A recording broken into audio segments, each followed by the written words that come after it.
Divino Mestre Jesus, amigo, irmão, incondicional, nós agradecemos pela oportunidade, pelo ensejo de trabalho, de aprendizagem,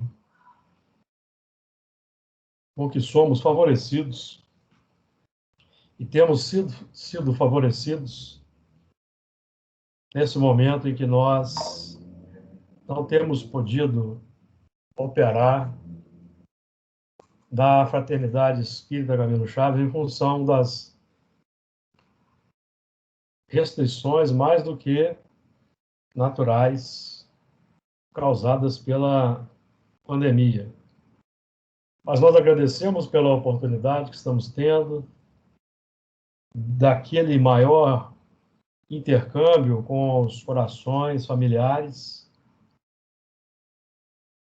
arregimentando forças e capacidade de operação para o momento em que nós voltarmos à condição normal.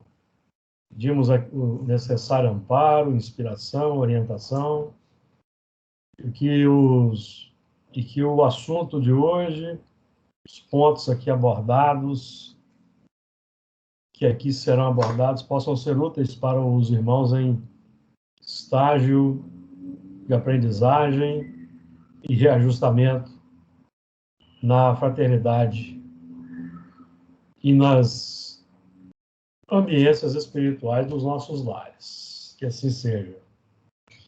Muito bem, eu vou projetar aqui a tela de uma vez do nosso assunto de hoje. Capítulo 13. Capítulo 13, versículo... Nós paramos na semana passada no versículo 17, 16. Vamos partir dele rapidamente. Não sei se nós terminamos o versículo 16. Então, nós vamos passar por ele rapidamente e vamos realizar o nosso trabalho. Nós vamos, então, fazer a leitura do texto do Apocalipse, capítulo 13, versículo 16. Capítulo 13, versículo 16. Vamos lá. E faz que a todos, pequenos e grandes, ricos e pobres, livres e servos, lhes seja posto um sinal na sua mão direita ou nas suas testas, para que ninguém possa comprar ou vender, senão aquele que tiver o sinal ou o nome da besta, ou o número do seu nome. Aqui há sabedoria. Aquele que tem entendimento, calcule o número da besta, porque é o número de um homem, e o seu número é 666. E o versículo 14, o primeiro versículo: E olhei, e eis que estava o Cordeiro sobre o monte de Sião, e com ele 144.000, que em suas testas tinham escrito o nome dele e o de seu pai. E ouvi uma voz do céu como a voz de muitas águas, e como a voz de um grande trovão, e ouvi uma voz de arpistas que tocavam com as suas harpas. Muito bem, boa noite, Helena. Nós vamos, então... Boa noite, Júlio, boa noite a todos. Partir para o estudo. Na semana passada, nós, se não me falha a memória, nós iniciamos a abordagem do versículo 16 e vamos terminá-lo hoje, porque me parece que nós não terminamos.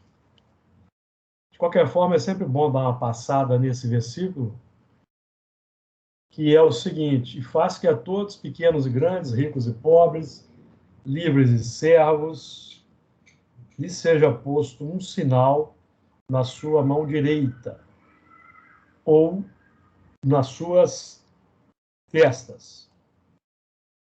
nós abordamos esse detalhe que a todos, pequenos e grandes, trabalhamos como sendo simples na evolução, os nossos irmãos menores, no plano da evolução espiritual, no plano da sociedade, os mais humildes, não tão bem aquinhoados em termos sociais, e os grandes que são os poderosos da Terra, poderosos aí, não só os que detêm o poder temporal, mas todos aqueles que já detêm titulações, como sendo aquelas permissões do alto para aqui na Terra operar em maior grande escala, nos vários segmentos da sociedade, nos vários postos de comando nos campo de trabalho.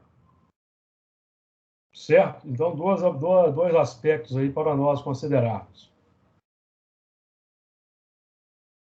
Do ponto de vista espiritual, o maior no reino de Deus é o menor de todos, é o mais humilde. Certo?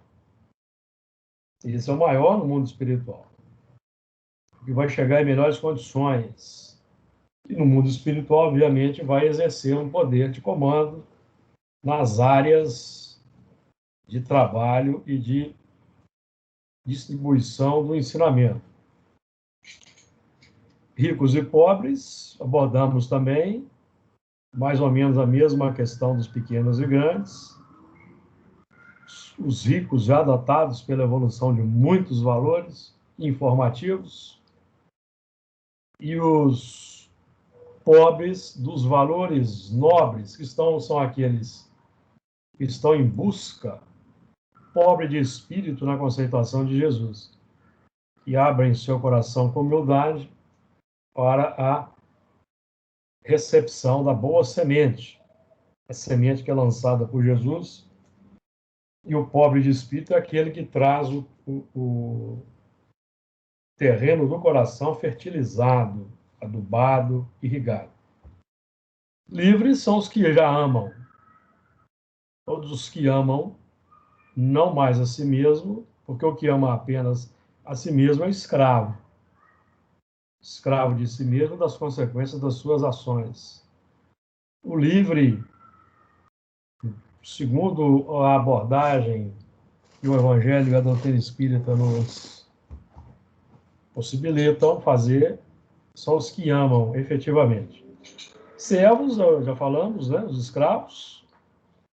Lhe seja posto um sinal na sua mão direita. O sinal na mão direita é o que define a operação. Mão direita é aquela mão do automatismo, da operação habitual, natural, espontânea. A mão direita. A mão esquerda que recolhe para ser ainda trabalhado na intimidade. A mão esquerda recolhe. A direita opera. Podemos trabalhar como sendo a razão e o sentimento. A razão recolhe, o sentimento opera. Também falamos, inclusive, que no coração reside o controle da vida, que é no sentimento reside o controle da vida, que é uma frase de Emmanuel em Vinha de Luz, capítulo 29. No coração reside o controle da vida, ou seja, tudo que está vivo na intimidade está diretamente ligado ao plano do sentimento. Ou nas suas testas, que definem a casa mental, subconsciente, consciente, superconsciente. Então, a mão vai operar segundo o comando predominante na casa mental. É o comando do subconsciente, que é o automatismo. É o comando do consciente, que é o esforço para operar o que vem do superconsciente, que nós estamos buscando adotar, que é o ensinamento. De acordo, amigos? Comentários aí para passarmos adiante. Nós já falamos desse aspecto, certo? Nós vamos falar mais da questão dos sinais, agora no versículo 17, que é o seguinte: 17. Para que ninguém possa comprar ou vender, senão aquele que tiver o sinal ou o nome da besta ou o número do seu nome. Número do seu nome. Então, para que ninguém possa comprar ou vender. Vamos nos lembrar que Jesus, certa feita, disse aos discípulos que tinha vindo para realizar os negócios de meu Pai. Porque todos nós aqui na Terra fazemos negócio na base da troca, do ponto de vista material e também do ponto de vista espiritual, intelectual, nós também fazemos as trocas, as compras. Compramos pela razão. A razão e vendemos pelos sentimentos, pelas emoções, pelos desejos, pelas ações. Nós estamos vendendo, ou seja, distribuindo. Comprar é adquirir, arregimentar, e vender, distribuir, irradiar. De acordo?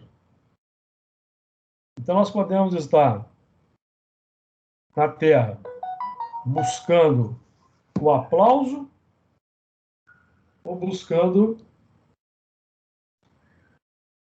o aplauso ou buscando o reconhecimento pelos nossos trabalhos. Se nós estivermos buscando o aplauso, estamos ainda trafegando no campo da autoafirmação egoística, da necessidade de reconhecimento e de autoafirmação egoística. Então, operar para receber o aplauso ou o elogio é complicação.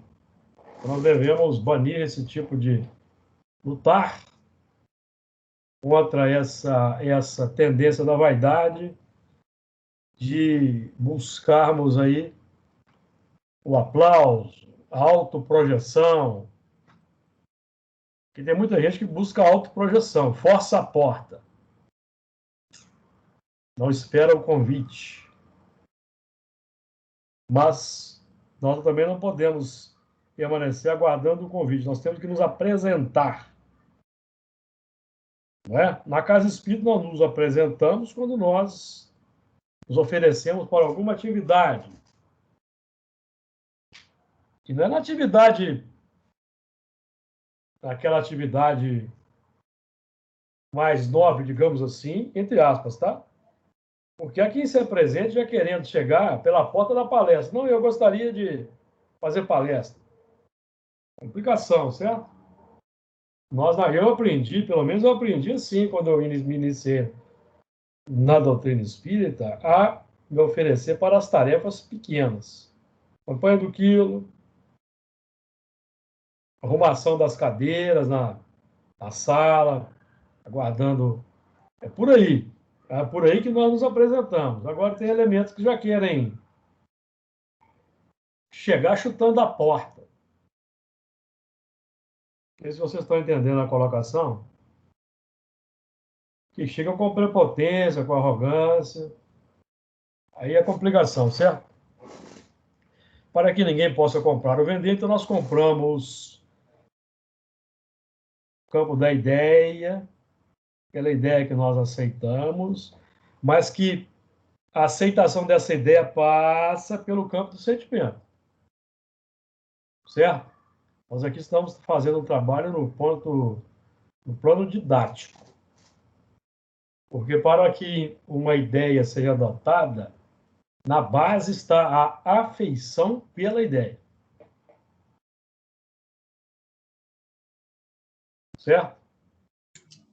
Ô, Júlio. Então, no sentimento, de fato, reside o controle da vida. Diga lá, Luiz. Não, você falou, eu lembrei que nós estamos estudando Gênesis, né? Eu lembrei da oferta da serpente para Eva, né? Isso. Ali é uma compra e venda também, né? Compra e venda. Compreendendo, é a ideia. Uhum. A Eva irradiou o desejo de a terra se abrindo para a recepção da semente. E a serpente, a onda mental irradiada de fora para dentro, encontrou campo fértil. Então, nós estamos trabalhando atualmente em doutrina espírita para fazer a identificação, já repito isso sempre, da onda mental, para que nós compreendamos que a onda mental que chega, ela chega porque ela encontra ressonância no campo do sentimento, tá? Quando eu falo campo do sentimento, desejo, emoção e reflexo que emerge. Desejo e emoção que emerge pelo reflexo automático. Aquela equação de Emmanuel aí que todo mundo já deve ter decorado. A emoção esboça a emotividade plasma a ideia determina palavras, atitudes e ações. E são válvulas que nos libertarão ou amarras que nos prenderão. Então, válvulas que nos Alavanca. farão livres ou amarras que nos tornarão servos ou escravos. Fala, Luiz. Não, alavancas libertadoras. Sim. A alavanca libertadora que temos por excelência nas mãos é o Espiritismo. Mas nós temos conspurcado essa alavanca. Não temos nos utilizado bem dessa alavanca, para que ninguém possa comprar ou vender, senão aquele que tiver o sinal ou o nome da besta ou o número do seu nome. O sinal é aquele sinal que irradiamos. Então, isso aí que estamos abordando está tudo imbricado. Nós compramos, vendemos e o que sai é o sinal. Nós estamos vendendo, irradiando ao sinal pelo qual somos identificados. No caso do sinal da besta, é o egocentrismo que mantém o materialismo, consumismo, e aqueles que se destacam nessa área são os mais bem-quistos na sociedade. E eu convido os irmãos para estudarem o estado da nossa civilização, por quais indícios se pode reconhecer uma civilização completa, ou por quais sinais, é a mesma coisa, se pode reconhecer uma civilização completa. Questão 793. Civilização completa é definida pelo progresso moral, sentido de humanidade, bondade humana incondicional, preponderando acima dos interesses egoísticos. Pelo menos é o que temos aprendido com Jesus, que é o nosso modelo e guia.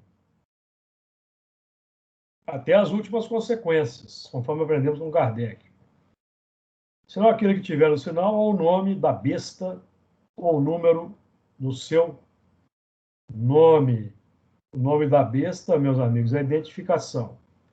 Então, o nome da besta pode ser o nosso sistema filosófico pessoal, utilitarismo, fascismo, capitalismo. E vamos lembrar que o fascismo é dos mais complexos, porque o lema dos fascistas era Deus acima de tudo. Então, nós vemos aí a conspurcação, a inversão dos valores. Deus acima de tudo, um lema que era utilizado para massacrar, submeter e subjugar o próximo. E tem muito saudosista desse lema por aí hoje, aí no mundo aí. Não sei se vocês estão entendendo. Muito saudosista. Que alardeia esse tipo de lema e não sabe as raízes. Porque se soubesse as raízes, teria mais cuidado. Agora, tem os que adotam de forma proposital, com conhecimento de causa. Que são os que buscam aí exercer um controle violento das consciências. Que buscam impedir pela força, usando todos os recursos à sua disposição, no seu plano de poder, para subjugar e submeter e calar as consciências. Tem acontecido no mundo, infelizmente. No Brasil, particularmente. Precisamos estar atentos a esses sinais, meus amigos. Estamos falando aqui de sinal, nome da besta e número do seu nome. Certo? Então, complicação. O nome da besta é o que identifica, o que define. Define. Então, na história da humanidade, nós tivemos aí os seus representantes com nome, sobrenome, endereço, número, CPF, identidade, conta bancária. Podemos aí trabalhar com número aí de várias maneiras. Número de reencarnações, nós vamos trabalhar isso mais à frente. E o número do seu nome. Por exemplo, 5 sentidos é um número, não é? 5 sentidos. Também pode ser o número daqueles que utilizam todos os seus 5 sentidos para operar as abominações, impor as dificuldades, submeter o próximo na sociedade.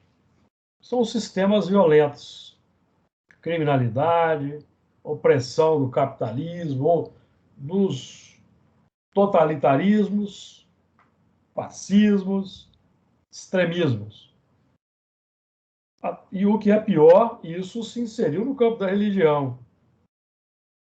Se inseriu na religião. Por isso é que o nome da besta, o número da besta, que vamos estudar, todo mundo já conhece, nós vamos estudar mais à frente, faz uma alusão, uma referência explícita a uma determinada tradição religiosa.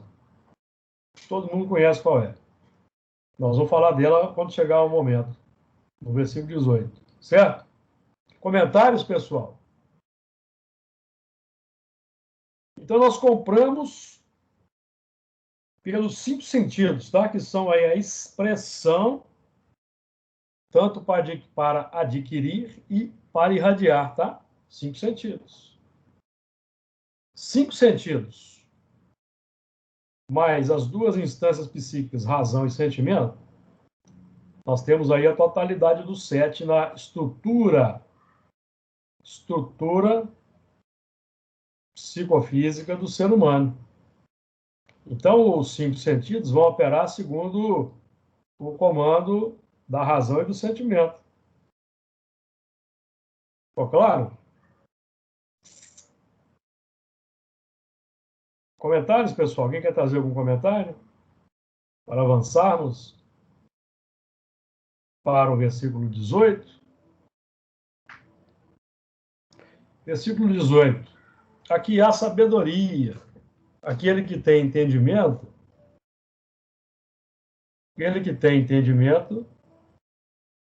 calcule o número da besta, porque é o número de um homem, e o seu número é 666. Certo? Aqui há sabedoria, a sabedoria divina, que se abre e se apresenta para nós pela operação do Cristo. Aqui se expressando, Jesus se expressa por meio do seu discípulo tornado apóstolo, João. Foi aquele que captou, pôde observar o quadro futuro que Jesus plasmou e buscou decodificar para nós com essa simbologia. Então, hoje, por exemplo, nós estamos buscando Nós devemos buscar trabalhar para a identificação dos sinais que são emitidos à nossa volta pelos seres humanos, para podermos operar segundo a recomendação de Jesus. Qual é? Sede mansos como as pombas, mas astutos como as serpentes, para não sermos enganados e iludidos. No campo político é muito comum o engano e a ilusão proposital. Nós precisamos começar a aprender a identificar esses movimentos à medida do possível, porque nós temos sempre dois elementos a escolher. Aí nós temos que buscar aquela isenção de sentimento, porque quem escolhe com ódio já está fazendo uma má escolha. Quem escolhe com raiva já está operando uma complicação na intimidade, certo? Nós aqui não estamos querendo induzir ninguém a votar nesse ou naquele. Aqui nós estamos na tentativa de entender o Apocalipse. Porque o Apocalipse trabalha no grosso, no sentido mais básico, vem nos instruir para identificarmos as complicações do mundo e pararmos de dar continuidade a elas. Porque nós clamamos, venha mundo de regeneração, mas nós mantemos a expiação e a prova. Pelas ideias que nós adotamos, pelas ideias que veiculamos, pelo que nós praticamos no mundo, pelos hábitos, pelo que vamos irradiando, nós vamos mantendo a expiação e a prova. Porque nós permanecemos como instrumentos do escândalo da justiça. Aí nós queremos que o mundo seja um mundo de regeneração. Mas o mundo de regeneração é o mundo da misericórdia, da compaixão, da piedade. Então nós ficamos ali, os espíritos olham para nós assim, e agora, como é que vai ser? O que eles estão querendo? Então, meus amigos, o negócio é grave, é difícil. É difícil. Isso deságua no mundo político. Sinto muito. Sinto muito se nós espíritas aí fomos aconselhados de forma de cima para baixo a não enveredar pelo campo político. Então, nós nos mantemos na alienação. Porque quem vota não é espírito. Quem vota é espírito. Alguém aí leva um médico para votar por ele lá no dia da eleição? Alguém lá entra em transe para o espírito votar por ele, psicograficamente, psicofonicamente, seja lá como for? Então, não podemos manter mais esse plano da alienação, meus amigos. Deságua no mundo político. O homem é um animal político. Se não me engano, foi Aristóteles quem definiu isso. Certo? Então, nosso período de inocência, de infância, passou muito tempo, viu? Estou vendo que o Luiz está doido para falar, Luiz. Fala aí, Luiz. Dentro do que você está falando de política, é só lembrar que aqueles que nós temos por grandes espíritas, né? Todos eles passaram pela política, assim, atuaram politicamente, né? O Bezerra, o Camilo Chaves, o Barçanufo, Sim. Todos eles foram políticos, foram vereadores, senadores, deputados, sei lá o quê, mas entraram na política. O problema não é esse, né? É a gente não se corromper por ela. Né? Levar o ideal. É saber conversar civilizadamente, porque qualquer um de vocês que tiver aí um Facebook, fizer um comentário pertinente sobre um determinado candidato que hoje está no topo mais alto do poder, vocês vão ser apedrejados, inclusive por espíritas. Ou não vão? É o sistema do fascismo, meus amigos, da violência. O fascismo tem esse tipo de ação, infelizmente. E aqui precisamos falar. Porque são atitudes fascistas. Vão estudar história. Vão ver como agia Mussolini e seus asseclas. Hitler e seus asseclas. que eles faziam no mundo. Tinha aqueles que clamavam lá naquele tempo, nós precisamos conter esse elemento. O outro, não, não vai fazer nada de mal no mundo, não. Vamos levar na diplomacia. O resultado todo mundo conhece. Pode falar, Fernando. Ô, Júlio, só lembrando com relação à política, né? Que nós não devemos nos omitir, porque eu elejo aquele que me representa. E eu procuro eleger aquilo que me representa, aquele que está de acordo com os meus princípios, com os meus pensamentos. Sim. Então nós não podemos nos omitir, nós temos que saber quem é que está afinado com o que eu penso. Exatamente. Então não podemos depois reclamar, ah, não, eu detesto polícia, eu não voto, eu voto em branco. Tudo bem, mas aí vai naquele caso, por exemplo, né, da timidez dos bons, né? Porque as pessoas dão sinais a vida inteira. A vida inteira. E todo mundo que tem mais de 60 anos aqui conhece muito bem as pessoas que estão aí na política hoje. Todas elas deram sinais a vida inteira. Sinais. Gente, nós estamos estudando aqui, ó, nome da besta, o sinal, número do seu nome. Então, o assunto é mais do que pertinente. O assunto é mais do que pertinente. Não tem como fugir. Ou tem? Não tem como fugir. Nós estamos aqui, ó, calcule aquele que tem entendimento, calcule o número da besta, que é o número de um homem. E o seu número é 666. O número 666 identifica um indivíduo, qualquer um de nós, identificado com as paixões, com a violência, com a criminalidade, com o orgulho, com a vaidade, com a cobiça,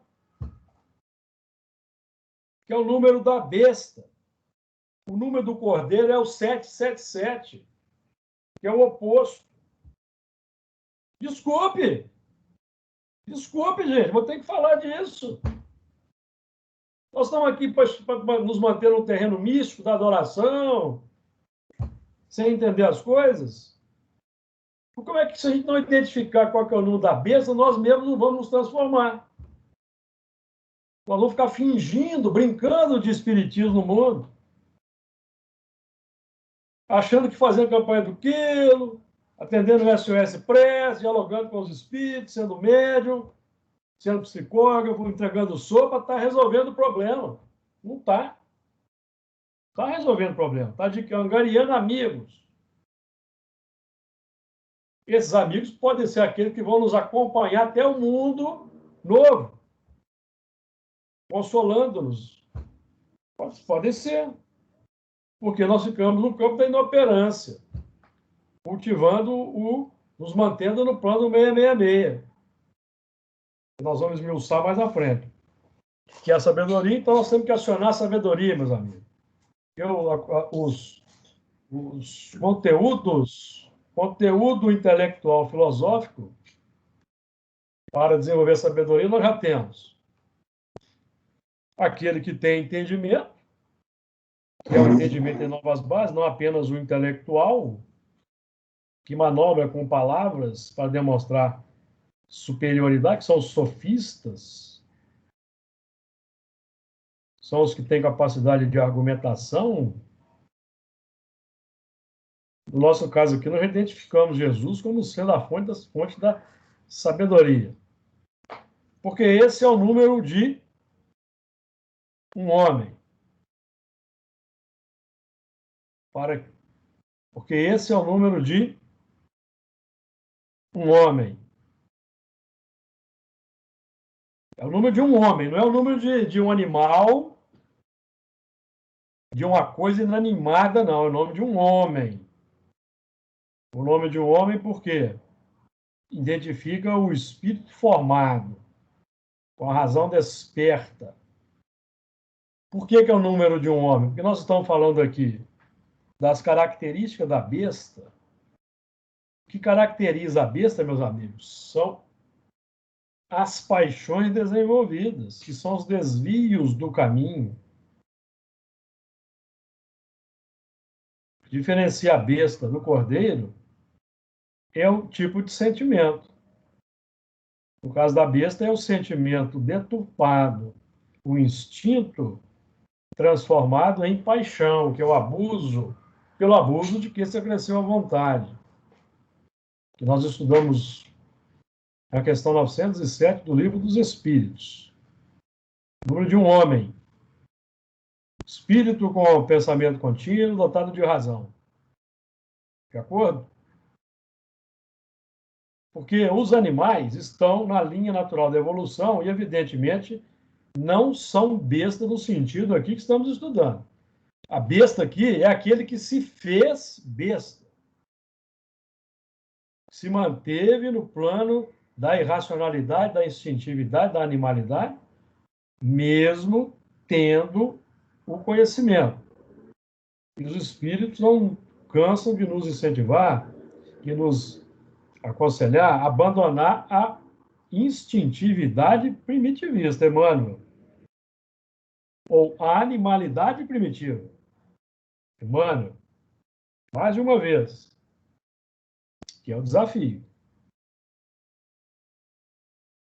Desafio porque identificar esse número toca na questão dos interesses, das paixões, até no campo político, toca nessas questões aí. Porque nós vamos encontrar pessoas com as características mais afinadas com as do cordeiro em ambas as facções políticas. Em ambas. Porque hoje existe aí um certo sentimento, e aliás nós vemos isso inclusive em postagem de espíritas, que acham que os patriotas estão só de um lado e os não patriotas do outro. Vocês já devem ter visto isso. E aqueles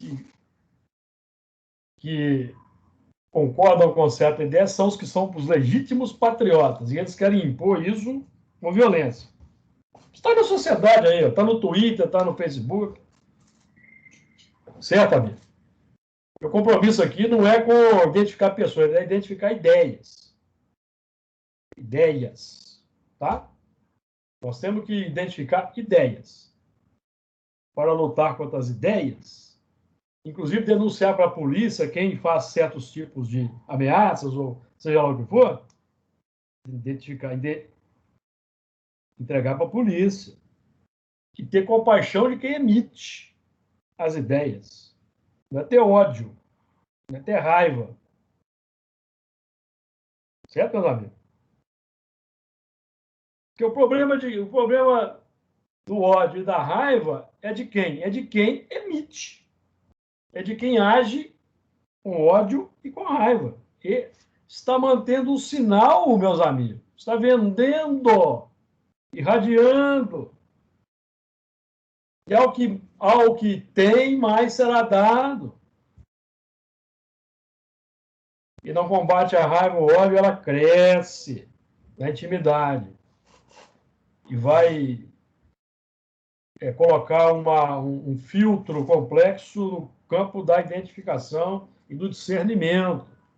Vai enceguecer a pessoa para os seus valores.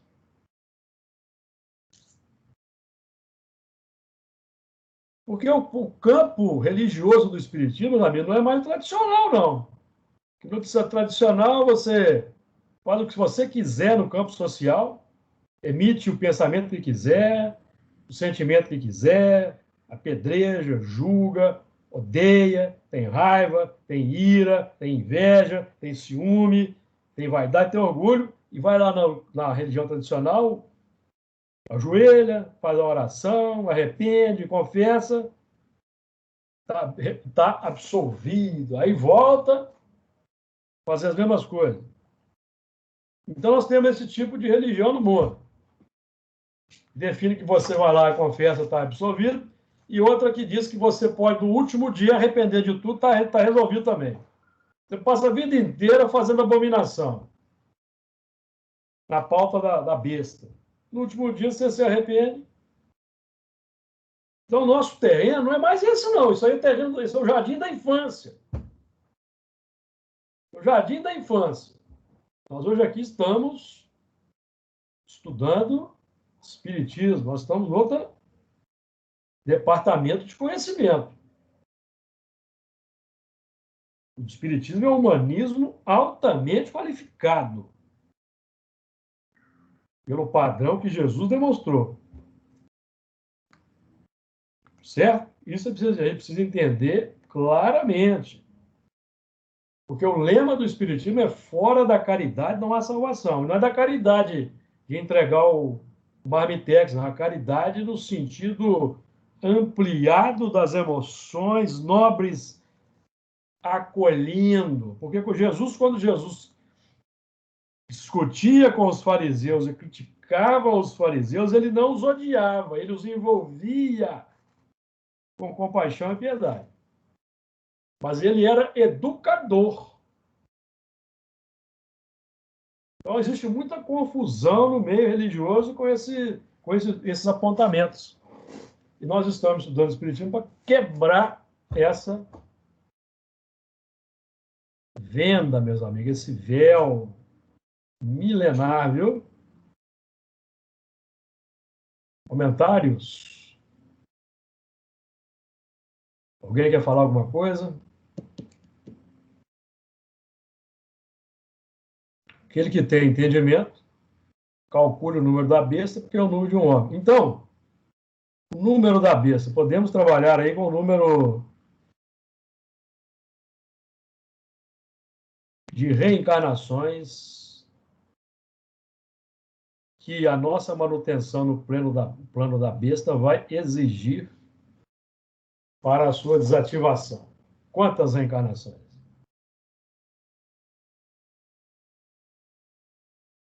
Pergunto para os amigos.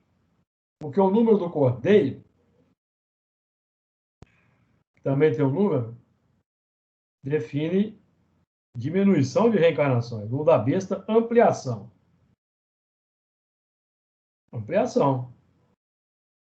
Todo mundo aí que estuda Emmanuel já deve ter lido Emmanuel falando que nós, de um modo geral, vivemos encarnações repetitivas e semelhantes há muitos milênios. Número da besta. Nós vamos mantendo um programa reencarnatório que tende ao infinito enquanto nos mantivermos nesse plano. Não é? Isso, aliás, é assunto abordado no Livro dos Espíritos. Qual o número das reencarnações? Perguntaram para Kardec. Kardec perguntou para os espíritos. O número das reencarnações depende de cada um. Para quem se mantém no plano aí, complexo, da besta, no quadro das paixões, o número vai se estendendo. À medida que a gente vai adotando a transformação moral como programa de vida, o número vai diminuindo.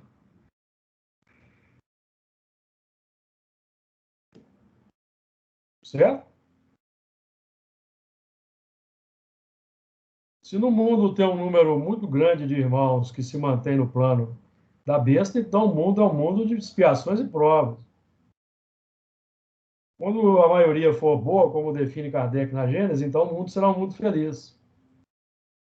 O mundo é um mundo feliz hoje, meus amigos? Alguém aí tem coragem de falar que o mundo é um mundo feliz?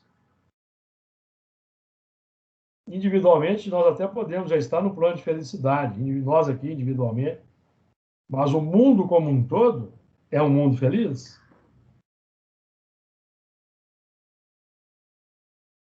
Nós temos que identificar, porque nós queremos a regeneração. O que nós estamos fazendo para que a regeneração se instaure a partir de nossa própria atividade, do nosso próprio... Né? Tomar conhecimento, conscientização, é o primeiro passo. O que define o mundo de expiação e prova? O que define o mundo de regeneração? Aí nós aconselhamos estudar na cadeira com o cinto de segurança amarrado, Santo Agostinho, no capítulo 3 do Evangelho segundo o Espiritismo. Principalmente nas entrelinhas.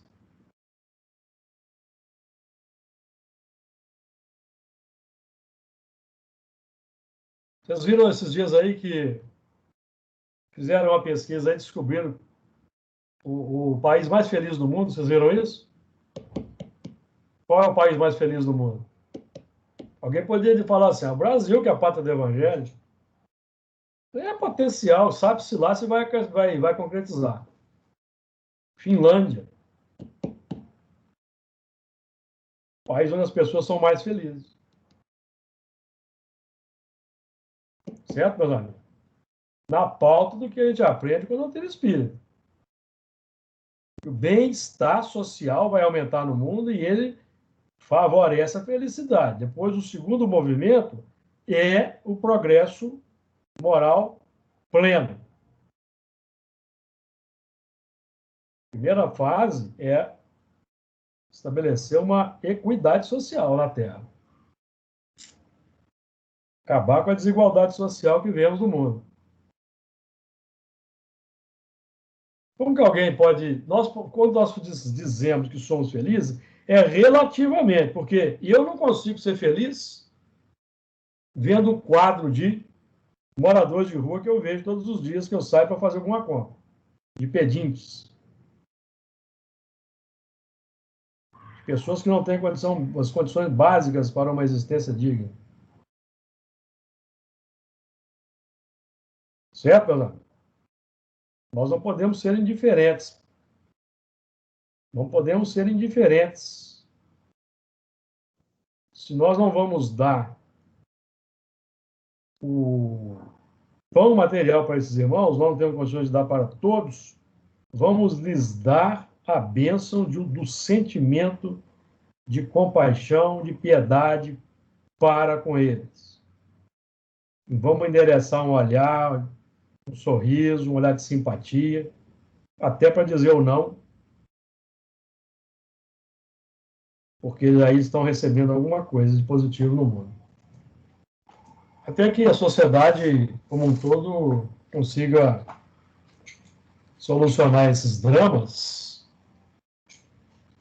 o quadro é bastante complexo, porque é o número de um homem e o seu número é 666. É um número que representa uma dízima periódica e define a cristalização numa postura de inferioridade em que o ser, em seus momentos decisivos de mudança, se sente enfraquecido.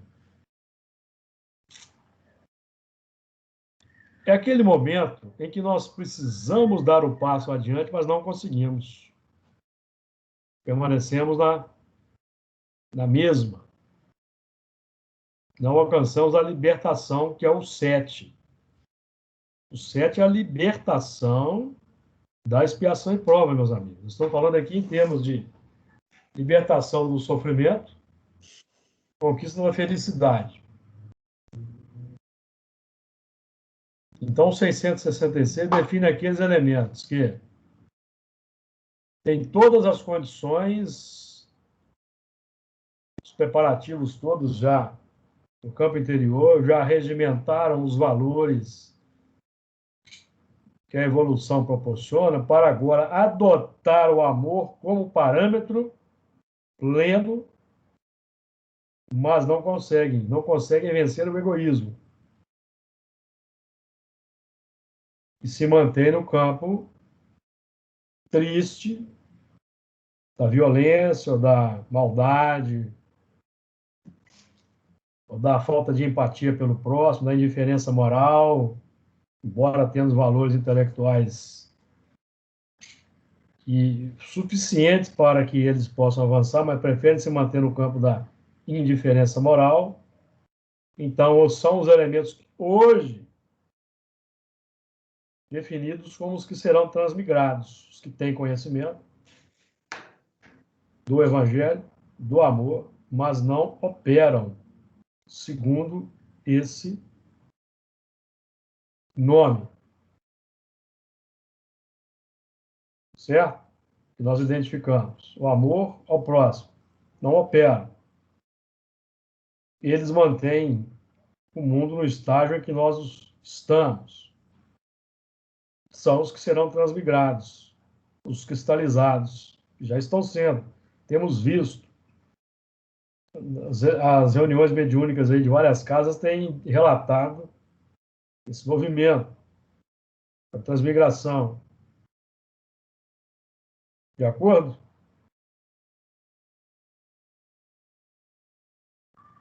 Comentários, pessoal? Ô, Júlio, Fala, Fernando. você disse aí que você não se sente feliz, claro, quando você sabe fazer alguma coisa, quando você vê pedintes, né? Você vê pessoas dormindo debaixo de marquise, mas podemos acrescentar que nós vivemos um período de infelicidade tal que, independente da posição social da pessoa, é muito triste você ver no noticiário pessoas morrendo sem ter direito a um leito de dor, né? Por falta de um leito de dor, né? Aí eu me lembro que nós voltamos lá atrás, quando Madre Teresa de Calcutá recolhia as pessoas na rua para não morrerem desamparadas, né? Quer dizer, hoje, de alguma forma, está ocorrendo, e não é só com as pessoas que não têm poder aquisitivo, né? Nós temos notícias de pessoas que morreram porque não tinham uma vaga numa UTI, né? Pessoas de todos os níveis sociais. Sim. Isso Então, também não pode nos trazer nenhuma felicidade, pelo contrário. lógico que não. Embora a gente sinta a felicidade ou alegria em determinados momentos, mas quando nós vemos esses quadros aí, não tem como você se manter no plano da felicidade, né? Então, dizem os entendidos que Jesus nunca viram Jesus sorrir. E tem uns aí que pintam Jesus como um bobo alegre aí, tal.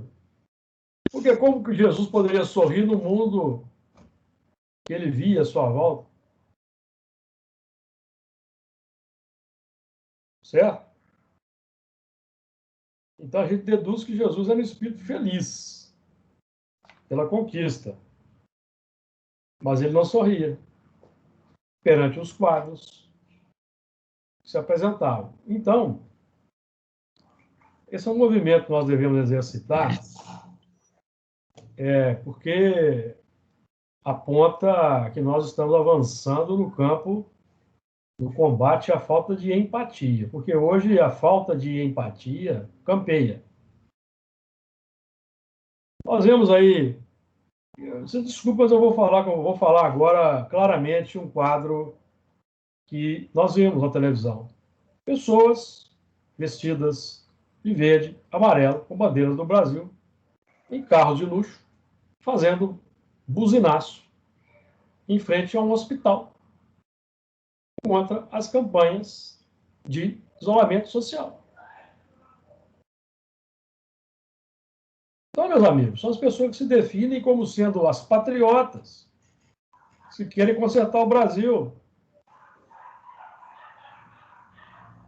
Como se todo o resto não fôssemos patriotas.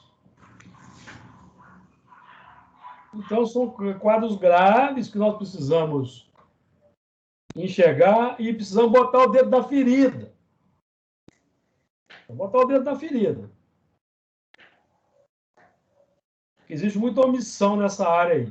O movimento espírita, então, faz de conta, a maioria faz cara de paisagem, acha que não é comigo. Faz cara de paisagem. Eu nunca vi um movimento espírita tão omisso como esse nosso, que não conclama, o chamado órgão oficial não conclama as pessoas a observarem as regras de distanciamento social, as regras sanitárias. Não conclama. É lamentável. É lamentável. Porque de vez em quando solta até uma nota aí, parece que eu até vi aí um tempo atrás aí, mas não conclama. Ou conclama. Vocês têm visto aí algum apelo sistematizado, cotidiano, para que, pelo menos a comunidade espírita, seguindo Kardec, fique com a ciência, observe os... Vocês têm visto isso? Eu não tenho visto. Meus amigos, por que que o mal prevalece na Terra? Kardec perguntou. Por causa da timidez dos bons. O dia que estes quiserem, o mal será banido. E não é pela violência, mas é pela proatividade do amor em ação. Então, aqui a sabedoria, aquele que tem entendimento, calcule o número da besta, porque é o número de um homem, e o seu número é 666. Então, nessa altura em que nós estamos, porque que aquele que adquiriu esse número, o 666, está no alto de um monte. Então, olha como começa o 14, para a gente começar, semana que vem abordarmos. E olhei, e eis que estava o Cordeiro sobre o monte Sião. Então, esse elemento que identificou a besta, que sabe que o número é 666, e mesmo a própria besta, tá? O elemento que representa a besta, eles já visualizam o Cordeiro sobre o monte de Sião. Nós já visualizamos o Cordeiro sobre o monte de Sião, que é a culminância que nos compete alcançar. Culminância. Mas antes de chegar nesse monte de Sião, tem outro monte antes, que é o Gólgota. Certo? Antes do Gólgota tem o Monte das Oliveiras. Nós vamos trabalhar isso semana que vem. E é um assunto interessante aí, certo? Porque é fazer luz, Monte das Oliveiras, para enfrentar o que vem no Gólgota. Porque superando o estágio seguinte é o Monte Sião. Que é aquela elevação que vai nos fazer ver mais além. Novo quadro, novo ciclo. Então, que Jesus nos abençoe, fortaleça, ilumine.